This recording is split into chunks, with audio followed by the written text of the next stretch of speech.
വത്സലയെ കൊന്നവരാരാണെന്ന് ഈ തെരുവിലുള്ളവർക്കറിയാം. പറഞ്ഞില്ലെങ്കിൽ അത് പറയിപ്പിക്കാൻ ഞങ്ങൾക്കറിയാം. പറയണം. ഞാൻ തല്ലിപ്പൊളിക്കും. പറയില്ലേ? പറയടി കളവി. മര്യാദക്ക് പറഞ്ഞല്ലേ? എനിക്ക് അറിഞ്ഞൂടാ സാർ.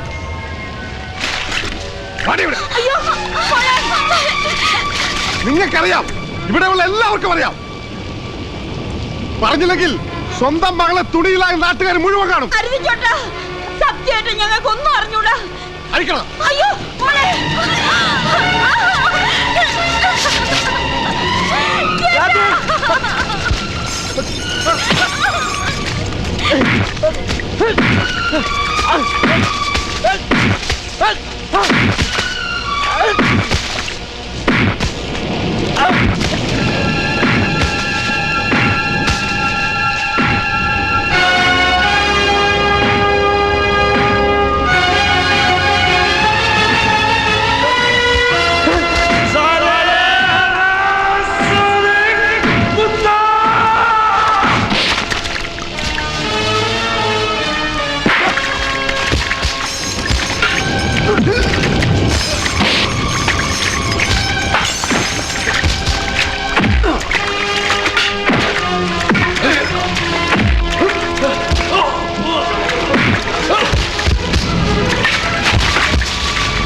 मुझे किसी की मदद नहीं चाहिए.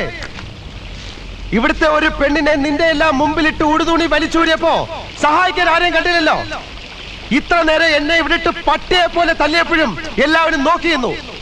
അവന്മാരെന്നെ കൊന്നിരുന്നെങ്കിൽ എന്റെ ശവം ഇവിടെ കിടന്ന് പുഴുത്തു നാറിയാ പോലും ഒരുത്തരം തിരിഞ്ഞു നോക്കില്ല എന്ന് എനിക്കറിയാം. കാരണം എന്നും ഇവനെയൊക്കെ പേടിച്ച് ഇവന്റെയൊക്കെ വാലാട്ടി പട്ടികളായി കഴിയാനേ നിനക്കൊക്കെ വിധിയുള്ളൂ.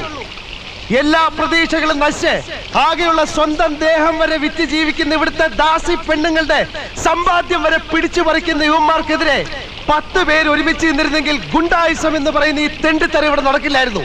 ജാതിയുടെയും മതത്തിന്റെയും പേരിൽ കൊലയും നടത്താനല്ല പട്ടികളെ അയക്കാൻ വേണ്ടത്.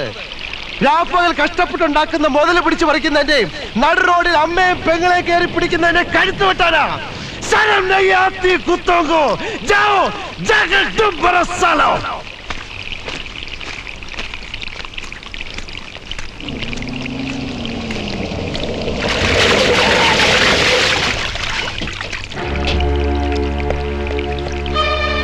ஏண்டா இந்த ஸ்ட்ரீட்டுக்கு நீ தான் தாத்தாவா? Sir rascal.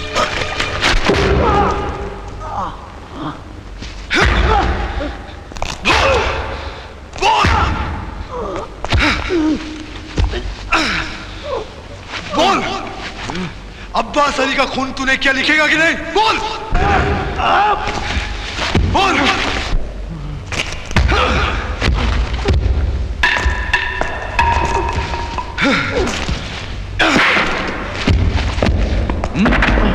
அப்பாஸ் அலியை கொன்னது நீதான் எழுதி கொடுறா.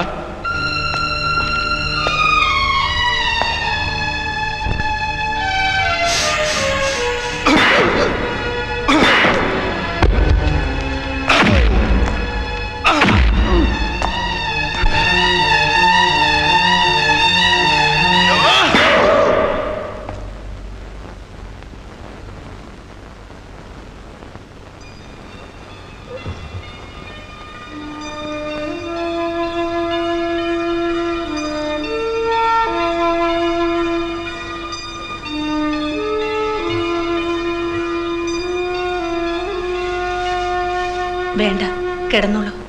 നേരത്തെ വന്നപ്പോ ആള് നല്ല മയക്കത്തിലായിരുന്നു. ഞാനിവിടെ മരിച്ചുപോയെന്ന് കരുതി ഈ തെരുവിൽ കൊണ്ടിട്ടതാണ്. ലോകകപ്പിൽ മരിച്ചാൽ അവർക്കല്ലേ കഷ്ടം. നിങ്ങൾ അമർ സാബിന്റെ ആളുകളെയാണ് നോവിച്ചു വിട്ടത്. പോലീസും അവരുടെ ഭാഗത്താവും. ഈ മുറിവും ചതവും ഗുണ്ടകളുമായി വഴക്കിട്ടുണ്ടായതാണെന്ന് അവർ ആശുപത്രിയിൽ റിപ്പോർട്ട് ചെയ്തത്. സത്യം അതല്ലല്ലോ. പേടിക്കണ്ട, ആളിവിടെ ഉണ്ടെന്ന് ആർക്കും അറിയില്ല. ആരും സംശയിക്കുകയില്ല. ഞാനൊന്ന് പുറത്തിറങ്ങി. ബുദ്ധിമോശം ഒന്നും കാണിക്കരുത്.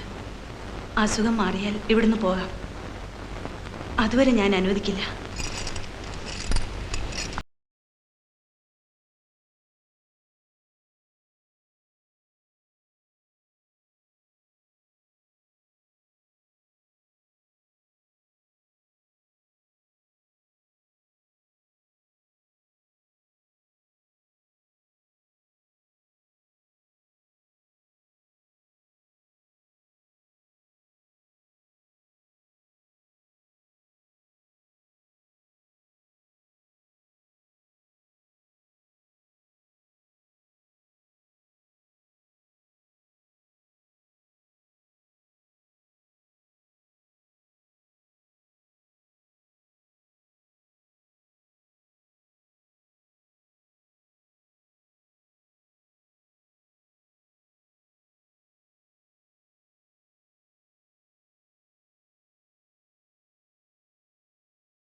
നമുക്ക് ഒരുമിച്ചാവാൻ കൂടി വാ.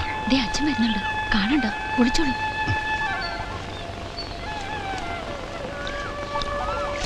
നീ ഹരിയോട് പറഞ്ഞോടി? ഇല്ലച്ചാ, പറയാം.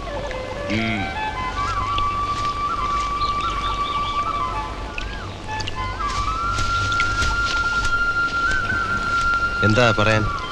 അത് അച്ഛൻ എന്താ പറഞ്ഞെന്ന് വെച്ചാ എനിക്കറിയാം. റബ്ബർ എസ്റ്റേറ്റ് വാങ്ങിയ വകയില് അമ്മാവന് ചില്ലറ കടമുണ്ട്. അത് വീട്ടാൻ എൻ്റെ ഒരു വസ്തു വിൽക്കണം. എന്നോട് ചോദിക്കാമല്ലോ. ചോദിച്ചപ്പോഴൊക്കെ ഞാൻ എഴുതി കൊടുത്തിട്ടില്ലേ? ഇല്ല, ഞാൻ സമ്മതിക്കത്തില്ല. മുമ്പ് ചോദിച്ചപ്പോഴൊക്കെ വസ്തു ഏതെന്നോ വില എന്തെന്നോ അന്വേഷിക്കാതെ പറഞ്ഞ സ്ഥലത്തൊക്കെ ഒപ്പിട്ട് തന്നവളാ ഞാൻ. പക്ഷെ ഇതെന്റെ അനിയനും കൂടി അവകാശപ്പെട്ട സ്വത്താ. അവന് വേണ്ടി ആരും ബാധിക്കണ്ട. ചെറുപ്പം തൊട്ട് തന്തയും തള്ള ഇല്ലാത്തത് അറിയിക്കാതെ അവനെ എടുത്തു വളർത്തിയത് എന്റെ അച്ഛനാ. നിന്നെ ആ കണക്കിൽ ഞങ്ങൾക്ക് നഷ്ടേ കാണൂ. ഇല്ലടി, നിന്നെ പോലൊരു മൂദേവിയെ തലയിലേറ്റി നടക്കേണ്ടി വന്ന എന്റെ ഗതിയോട് ഓർത്താലേ. ഓ, മുമ്പത്തെ ഇഷ്ടക്കാരി മതിയായി തോന്നുന്നുണ്ടോ ഇപ്പം? എന്ത് പറഞ്ഞാളെ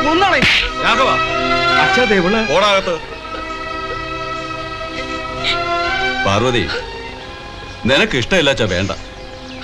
എന്റെ ആ തോട്ടത്തിന് ഇത്തിരി കടമുണ്ട്. അത് വീട്ടാവല്ലോ എന്ന് കരുതി. അതുകൊണ്ടാ വിൽക്കാവെന്ന് വെച്ചത്. വില ഉറപ്പിച്ച് അച്ചാരം വാങ്ങുകയും ചെയ്തു. അവന്റെ കയ്യിൽ ഇനി ആകെയുള്ള സ്വത്താ തൊടിയ.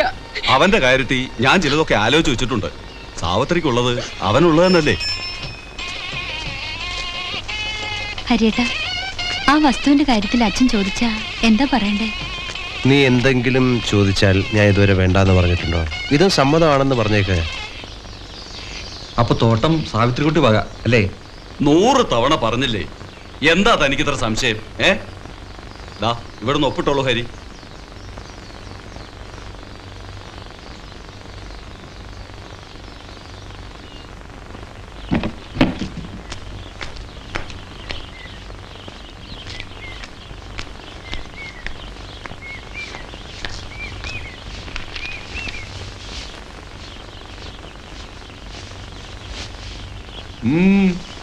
നീ എന്താ പെട്ടെന്ന് ഇങ്ങോട്ട് പോകുന്നത്? തോട്ടത്തിൽ വല്ല പ്രശ്നമുണ്ടോ? പ്രശ്നം എവിടാണ്? എന്നെ തോട്ടത്തിലേക്ക് പറഞ്ഞു വിട്ട് അമ്മാവൻ ഇവിടെ ചില കാര്യങ്ങൾ നടത്തിയെന്ന് അറിഞ്ഞു. എന്ത് കാര്യം? അമ്മാവൻ സാവിത്രിയുടെ കല്യാണം ഉറപ്പിച്ചോ? ഞാനത് നിന്നോട് പറയാനിരിക്കേ. നല്ല പയ്യൻ, ഒന്നാം തരം തറവാട്ടുകാരൻ, ദുബായിൽ വലിയ ശമ്പളമുള്ള ജോലി. പണം കണ്ടാൽ എന്ത് ചെയ്യാനും മടിക്കാത്തവനാ നിങ്ങളെന്ന് എനിക്കറിയാം. പക്ഷെ ഈ ജാതി നെറുകേട് എന്നോട് കാണിക്കരുത്. കള്ള കഴിവേറി എന്ന് പറഞ്ഞാ നീ? എനിക്ക് ജീവനുണ്ടെങ്കിൽ സാവിത്രിയെ മറ്റൊരാൾ വിവാഹം ചെയ്യാൻ ഞാൻ സമ്മതിക്കില്ല. പറഞ്ഞു മോഹിപ്പിച്ച് എല്ലാം ഉറപ്പിച്ച മട്ടിൽ മകളെ കൊണ്ട് എന്റെ വസ്തുക്കൾ എഴുതി വാങ്ങിച്ചിട്ട് ഇപ്പോ വാക്ക് മാറിയാൽ എന്ത് ചെയ്യോടാ നീ? അത് ഞാൻ കാണിക്കാം. ഈ തന്തയ്ക്ക് പിറക്കാത്ത പണിക്ക് എന്ത് പറഞ്ഞ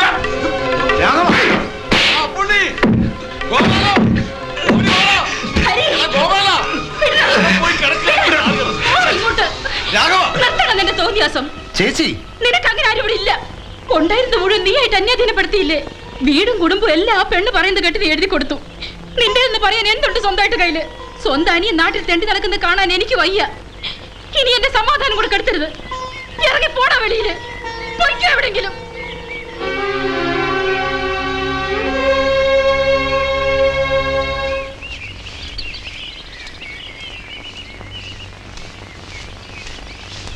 സാവിത്രി, എനിക്കൊരു കാര്യം അറിയണം. നിന്റെ സമ്മതത്തോടു കൂടിയാണോ ഈ കല്യാണം നിശ്ചയിച്ചത്? മറ്റൊരാൾക്കൊരു ഭാഗ്യം വരുമ്പോ സന്തോഷിക്കുക വേണ്ടത്. ഇങ്ങനെ വഴക്കുണ്ടാക്കി മുടക്കാൻ നടക്കുന്നത് അസൂയ കൊണ്ടാ. സാവിത്രി, വെറുതെ മോഹിച്ചതുകൊണ്ടായില്ല, അതിനുള്ള യോഗ്യത കൂടി വേണം. ഹരിയേട്ടൻ എന്താ ജോലി? എന്നെ കല്യാണം കഴിച്ച ജീവിക്കാൻ വേറെന്താ വരുമാനം?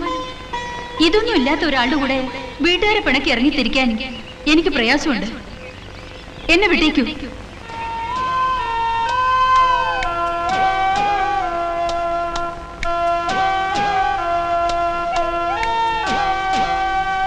പിന്നെ ഞാൻ അവിടെ നിന്നില്ല.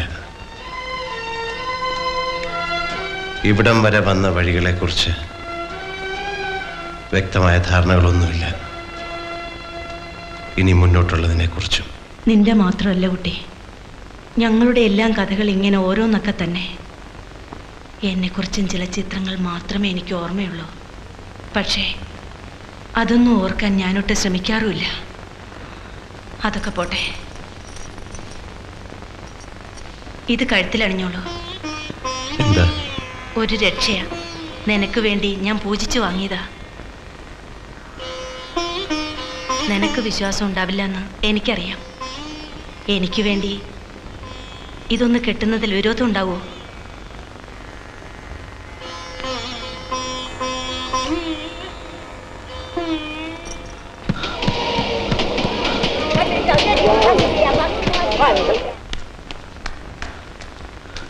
അണ്ണാ അവന്മാര് വരുന്നുണ്ട്.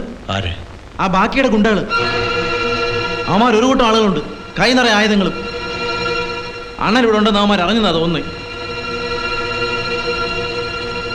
പിന്നിലൊരു വാതിലുണ്ട്, അതുവഴി പൊയ്ക്കോളൂ. വേണ്ട, ഒളിച്ചോടി ഞാൻ മടുത്തു. ഇനി വയ്യ. എന്നെ കിട്ടിയില്ലെങ്കിൽ അവർ ഈ തെരുവ് മുഴുവൻ തല്ലിപ്പൊളിക്കും.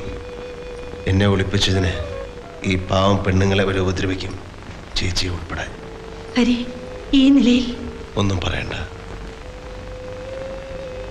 ഞാൻ തീരുമാനിച്ചു കഴിഞ്ഞു.